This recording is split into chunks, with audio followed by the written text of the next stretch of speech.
अन्योन्य साहाय्येन अष्टावधान सेवां करिष्यामः।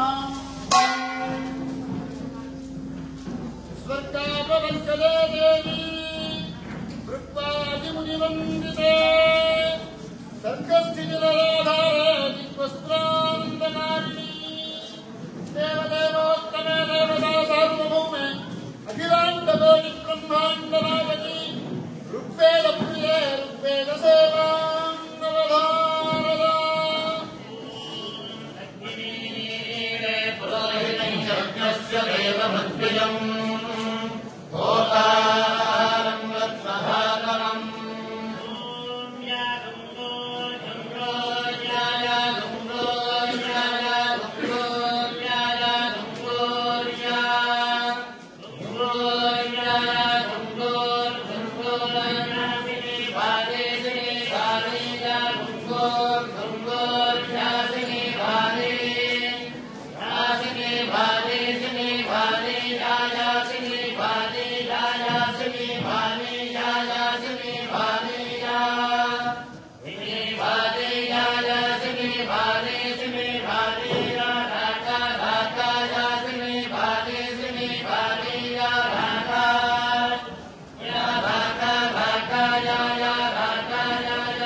ತಾವಸಾನೆ ನಟರಾಜರಾಜೋ ನನಾದ ಢಕ್ಕಾಂ ನವಪಂಚವಾರಂ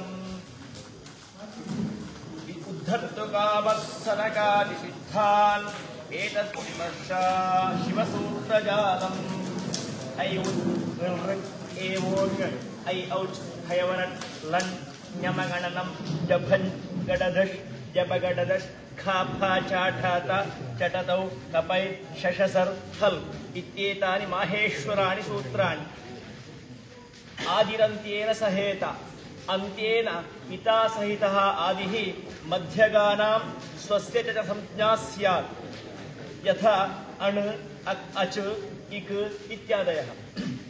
ಇದೀಗ ವ್ಯಾಕರಣಶಾಸ್ತ್ರದ ಬಗ್ಗೆ ಒಂದೆರಡು ವಿಚಾರಗಳನ್ನು ನಿಮ್ಮ ಮುಂದೆ ಆ ವಾಗಧೀಶ್ವರ್ಯ ವಿಚಾರವಾಗಿ ಒಂದೆರಡು ವಿಚಾರಗಳನ್ನು ಹೇಳಬೇಕು ಎಂಬುದಾಗಿ ತೊಡಗ್ತಾ ಇದ್ದೇನೆ.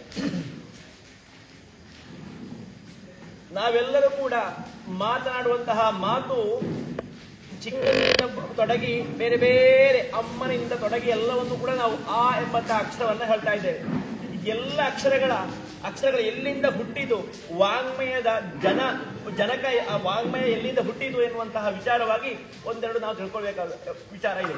ಯಾಕೆ ಹೇಳಿದ್ರೆ ಮಾಹೇಶ್ವರಾಣಿ ಸೂತ್ರಾಣಿ ಅಂದ್ರೆ ಭಗವಂತ ಪರಮೇಶ್ವರ ತನ್ನ ತಾಂಡವ ನರ್ತನದ ಕೊನೆಗೆ ತನ್ನ ಕೈಯಲ್ಲಿರುವಂತಹ ಡಮರುಗದ ನಾದವನ್ನ ಹೊರಡಿಸ್ತಾನೆ 14 ಬಾರಿ. ನವ ಪಂಚವಾರಂ ಎಂಬುದಾಗಿ ಹೇಳ್ತಾರೆ, 9 ಮತ್ತು 5 ಬಾರಿ. ಹಾಗೆ 14 ಬಾರಿ ನುಡಿಸಿದಂತಹ ಏನು ಡಮರುಗಳ ನಾದ ಇದೆಯೋ ಆ ಡಮರುಗಳ ನಾದವನ್ನ ವಿಮರ್ಶಿಸಲಾಗಿ ಅದೇ ವಿಚಾರವೇ 14 ಸೂತ್ರಗಳು ಎಂಬುದೇ. ಅಂತಹ ಸೂತ್ರಗಳು ವರ್ಣಮಾಲೆಗಳನ್ನ ಹೇಳುವಂತಹ ಸೂತ್ರಗಳು.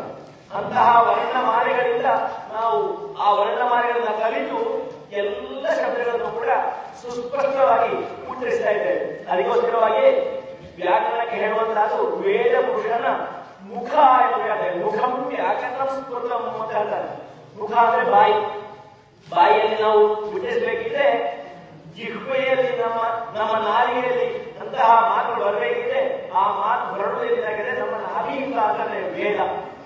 ಚತ್ವಾರಿ ವಾ ಪರಿಮಿತ ಪದಾನಿ ತಾನಿ ಬ್ರಹ್ಮಣಾಯೇ ಮನೀಷಿಣಃ ಎಂಬಂತಹ ಏನು ಆ ಮಾತುಗಳಿದೆಯೋ ಅದರಲ್ಲಿ ಹೇಳ್ತಾನೆ ತುಳಿಯಂ ವಾಚೋ ಮನುಷ್ಯಾವದಂತಿ. 4ನೇ ಮಾತು ಹೊರಗೆ ಬರುವಂತಹ ಅಂತಹ 4ನೇ ಮಾತು ಬರಬೇಕಿದ್ರೆ 1ನೇ ಮಾತು ಎಲ್ಲಿದೆ, ಮಾತಿನ ಮೂಲೆಯಲ್ಲಿದೆ, ನಾಭಿಯಿಂದ ಹೊರಡುವಂತಹದ್ದು. ಅಂತಹ ನಾಭಿಯಿಂದ ಹೊರಟಂತಹ ಮೂಲಾಧಾರ ಈಗ ನಿಲಯ ಎಂಬುದಾಗಿ ಬರ್ತದೆ ಹರಿದಾಸನದಲ್ಲಿ. ಆಗಿರುವಂತಹ ಮಾತು ಅಲ್ಲಿಂದ ಹೊರಟು ಆ ಜಿಹ್ವೆಯಲ್ಲಿ ನರ್ತಿಸುವಂತಹ ವಿಚಾರ. ಆಗಿರುವಂತಹ ಮಾತೇನಿದೆಯೋ ಅದೇ ಮಾತನ್ನ ನಾವು ಆಧರಿಸಿಕೊಂಡು ಎಲ್ಲ ನಮ್ಮ ಜೀವನದ ಗುಣದೋಷಕ್ಕೆ ಕಾರಣ ಆಗ್ತದೆ. ಅಂತಹ ವಾಗಧೀಶ್ವರಿಯ ಅನುಗ್ರಹ ಇದ್ದಾವಾಗ ಮಾತ್ರವೇ ಸಾಧ್ಯ ಎಲ್ಲವೂ ಕೂಡ.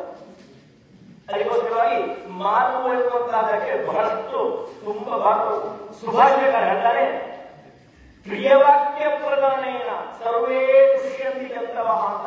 ಪ್ರೀತಿಪೂರ್ವಕವಾಗಿ ನಾವು ಮಾತನಾಡಿದಾಗ ಎಲ್ಲ ಜಂತುಗಳು, ಸಕಲ ಜಂತುಗಳು ಕೂಡ ಪ್ರಪಂಚದಲ್ಲಿ ಸಂತೋಷವನ್ನು ಪಡ್ತದೆ. ಅದಕ್ಕೋಸ್ಕರವಾಗಿ ನಾವು ಯಾವಾಗಲೂ ಕೂಡ ಒಳ್ಳೆಯ ಒಂದು ಶಬ್ದ ನಾವು ಬಂದ್ರೆ ಏಕ ಶಬ್ದ ಸಮ್ಯಕ್ ಜ್ಞಾತ ಸುಪ್ರಯುಕ್ತ ಸ್ವರ್ಗೇ ಲೋಕೆ ಕಾಮನುದ್ಭವತಿ ಎಂಬುದು ಮಾತಿದೆ. ಆ ಮಾತಿನ ಪ್ರಕಾರ ಏಕ ಶಬ್ದ ಒಂದೇ ಒಂದು ಶಬ್ದವನ್ನಾದರೂ ಕೂಡ ತಿಳಿದಂತಹ ಶಬ್ದವನ್ನ ಸಮ್ಯಕ್ ಜ್ಞಾತ ಒಳ್ಳೆಯ ರೀತಿ ತಿಳಿದುಕೊಂಡು ಸುಪ್ರಯುಕ್ತ ಒಳ್ಳೆಯ ಕಾಲದಲ್ಲಿ ಯೋಗ್ಯವಾಗಿ ಅದನ್ನು ಪ್ರಯೋಗಿಸಿದ್ರೆ ಸ್ವರ್ಗೇ ಲೋಕೆ ಕಾಮನುದ್ಭವತಿ ನಮ್ಮ ವಾಚ್ಯಗಳೇನಿರ್ತದೋ ಎಲ್ಲ ವಾಚ್ಯಗಳು ಕೂಡ ತೀರಿ ಹೋಗ್ತದೆ. ಎಲ್ಲವೂ ಕೂಡ ನಮಗೆ ನಮ್ಮ ಪಾಲಿಗೆ ಪ್ರಾಪ್ತಿಯಾಗ್ತದೆ ಎನ್ನುವಂತಹದ್ದು ಆ ಮಾತು. ಆಗಿರುವಂತಹ ಸದಾಕಾಲವೂ ಕೂಡ ಯೋಗ್ಯವಾಗಿ ಒಳ್ಳೆಯ ಸ್ಥಳದಲ್ಲಿ ಉತ್ತಮವಾಗಿ ಔಚಿತ್ಯಪೂರ್ಣವಾಗಿ ನಾವು ಮಾತನಾಡಬೇಕು ಎಂಬುದಾಗಿ ಈ ಶಾಸ್ತ್ರದ ಈ ಮಂಗಲಕ್ಕೆ ನಾವು ನಾಂದಿ ಹೇಳ್ತೇವೆ.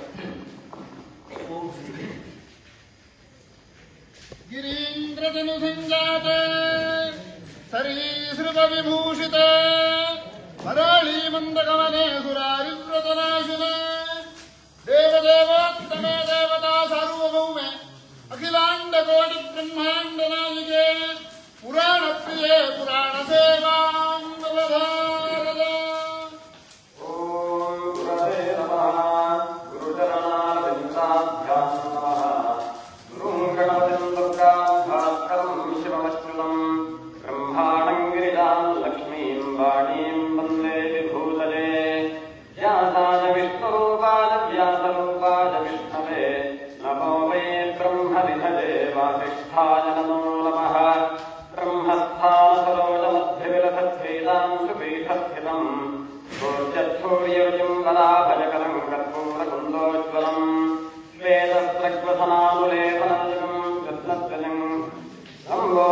परमसुन्दरमेकदन्तं रक्ताम्बरं त्रिनयनं परमं पवित्रम् उद्यद्दिवाकरकरोज्ज्वलकाजकान्तं विघ्नेश्वरं सकलविघ्नहरं नमामि स्तोर्भिर्युक्ता चतुर्भिस्फटिकमणिमयीम् अक्षबालां दधाना हस्तेनैकेन पद्मं शिरमपि च शुकं पुस्तकं चापरेण भासा कुन्देन्दुशङ्खस्फटिकमणिनिभा समाना समाना सामेवाग्रेव तेजं निवसतु वदने सर्वदा सुप्रसन्ना कालाभ्याभारङ्गलाक्षैः हरिकुलभजदां मौलिबद्धेन्दुरेखाम् शङ्खं चक्रं कृपाणं त्रिशिखमपि करैरुद्रहन्तेन्द्रनेत्राम् सिंहस्कन्धाधिरूढां त्रिभुवनमखिलं तेजसा पूरजन्तीम् ध्यायेद्दुर्गां च दाख्यां त्रिदश परिवृतां सेवितां सिद्धिकामीः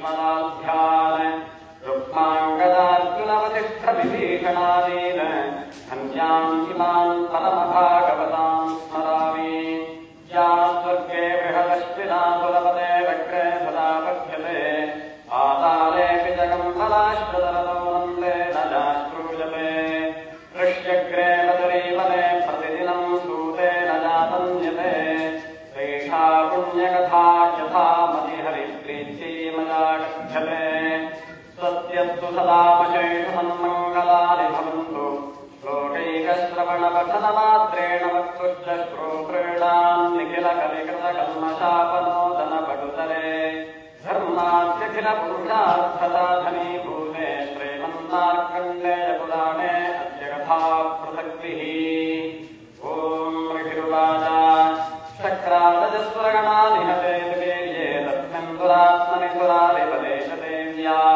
तां तत्त्वपुप्रणमितं प्रणतिनं रचिरोधनान्धापाठिप्रहर्षपुलगोत्रमजान्देहाः देव्या जजातनमिदं जगदात्मशक्त्या निःश्लेषदेवगणशक्तिसमूहमूर्त्या तामुलिकामखिलदेवमहर्षिपूज्यां भक्त्यामदात्मविदधातुर्भानिधानः यस्याः प्रभावमतुलं भगवानन्दो ब्रह्माहवश्च न हि वक्तुमलं बलञ्जा सा चन्द्रिकाखिलजगत्परिपालनाय नाशादशाशुभभजस्य मतिं करोतु याश्रये त्वजं प्रकृतां भवनेषु अलक्ष्मी पापात्मनां कृतधिजां हृदयेषु बुद्धिः श्रद्धा दतां कुलजनप्रभवद्रलज्जातां त्वां नदात्मपरिपालयते विश्वम् स्वस्ति प्रदाभ्यः परिपालयन्तां न्याय्येन मार्गेण महिषाः गोब्राह्मणेभ्यः शुभमस्तु नित्यं लोकाः समस्ताः सुखिनो भवन्तु ॐ स्वस्ति पञ्चविंशतितत्त्वस्थे पञ्चबाणरिपुप्रिये वाञ्छितार्थप्रदे गौरी पञ्चास्त्रविदुसोदरी देवदेवोत्तमे देवता सार्वभौमपीठाधिरूढे अखिलाण्डकोटिब्रह्माण्डनायिके पञ्चाङ्गप्रिये पञ्चाङ्गसेवां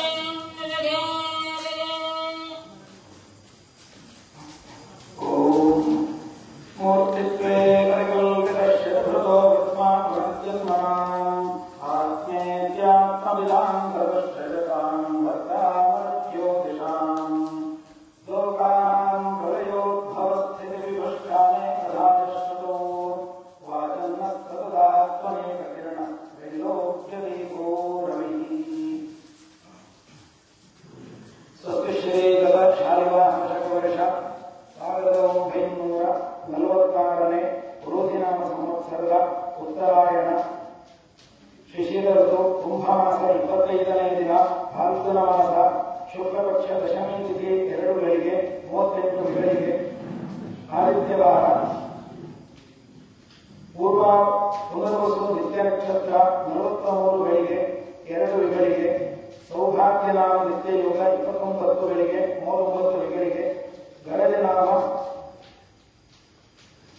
ಕರಣ 2:38 ತಿಥಿರೇಷ್ಟ ಶ್ರೀಯಮಾತ್ಮೌಲಿಕಾರಾಯುಷ್ಯವರ್ಧನಂ ನಕ್ಷತ್ರಾಧರತೆ ಪಾಪಂ ಯೋಗಾದ್ರೋಗ ನಿವಾರಣಂ ಕರ್ಣಾಚಿಂತಿತಂ ಕಾರ್ಯಂ ಪಂಚಾಂಗ ಫಲಮುತ್ತಮಂ ಇಲ್ಲಿ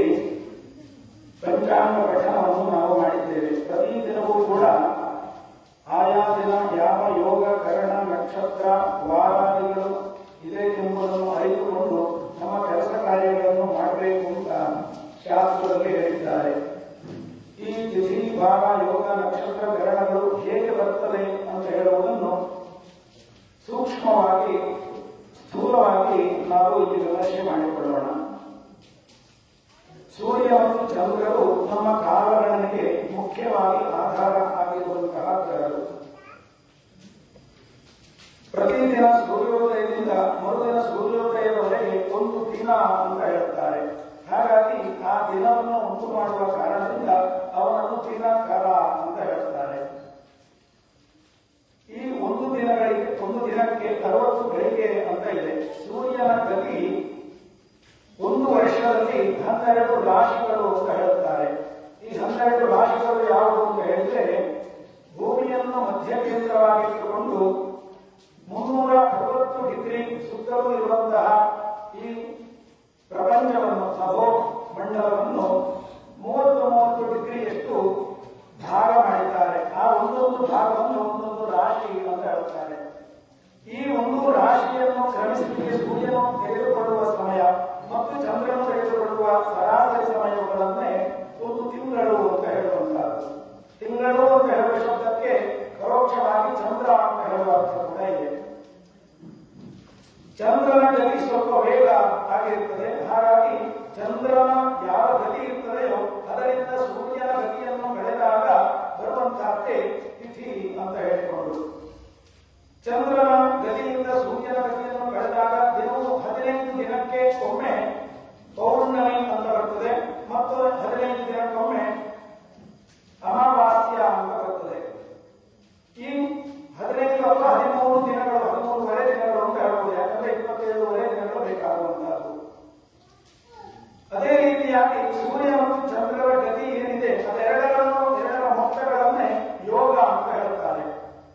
ಈ ತಿಥಿಯಿಂದ ಏನು ನಮಗೆ ಪ್ರಯೋಜನ ಅಂತ ಹೇಳಿದ್ರೆ, ಒಳ್ಳೆಯ ತಿಥಿಯನ್ನು ನೋಡಿಕೊಂಡು ನಮಗೆ ಸಂಪತ್ತು ಪ್ರಾಪ್ತಿಯಾಗಬೇಕಿದ್ರೆ ಒಳ್ಳೆಯ ತಿಥಿಯನ್ನು ನೋಡಿಕೊಂಡು ನಾವು ಆ ಕೆಲಸವನ್ನು ಮಾಡಿದ್ರೆ ತಿಥಿ ಎಷ್ಟು ಶ್ರೇಯವಾಗ್ಬೋದು ಎಂದು ಹೇಳಿಕೊಂಡು ಸಂಪತ್ತು ಪ್ರಾಪ್ತಿಯಾಗುತ್ತದೆ ಅಂತ ಹೇಳುತ್ತಾರೆ. ಆಮೇಲೆ 24 ಹೋರೆಗಳು ಒಂದು ದಿನಕ್ಕೆ 2 ಅಹೋರಾತ್ರ ಅಂತ ಹೇಳುವಂತಹದ್ದು 2 ವಿಭಾಗಗಳು. ಒಂದೊಂದು ಹೋರೆಯನ್ನು ಒಂದೊಂದು ಗ್ರಹಣಿಗೆ ಹಂಚಿಕೊಂಡಿದ್ದಾರೆ.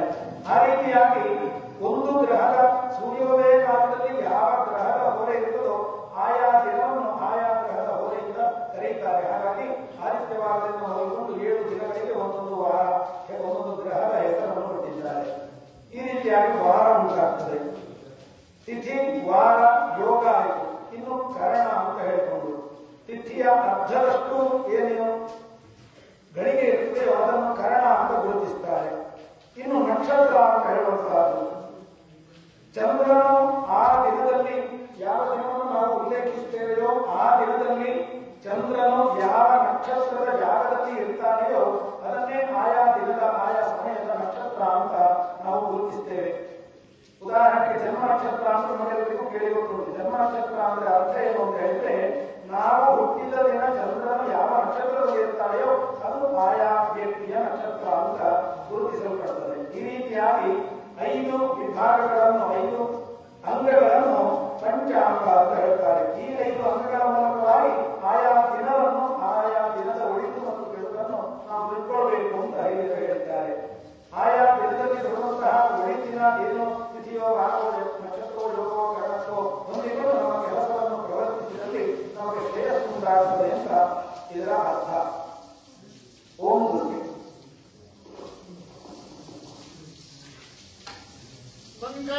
ಪಂಕಜಾತ್ಮಸಹಸ್ರಾಭೇ ಶಂಖಾದ್ಯಾಯುಧಧಾರಿಣಿ ಕುಂಕುಮದ್ರವನಿಗ್ಧಾಂಗಿ ಶಂಕರಾರ್ಥಶರೀರಿಣಿ ದೇವದೇವೋತ್ತಮೇ ದೇವತಾ ಸಾರ್ವಭೌಮೆ ಅಖಿಲಾಂಡಕೋಟಿ ಬ್ರಹ್ಮಾಂಡನಾದಿತೆ ಶಂಕರಾದ ಪ್ರಿಯೇ ಶಂಕರಾದ ಸೇವಾಂಗವಧಾರದ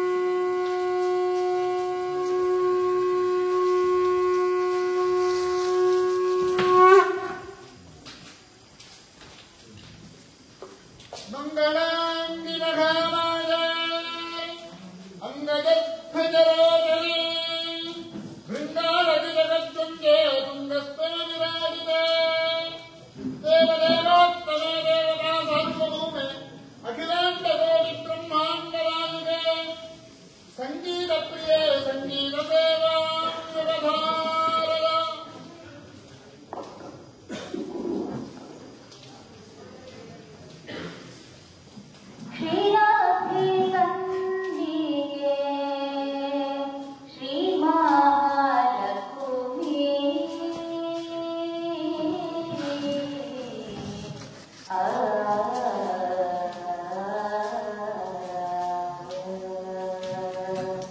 ಆ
Okay.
ಭದ್ರಾಂ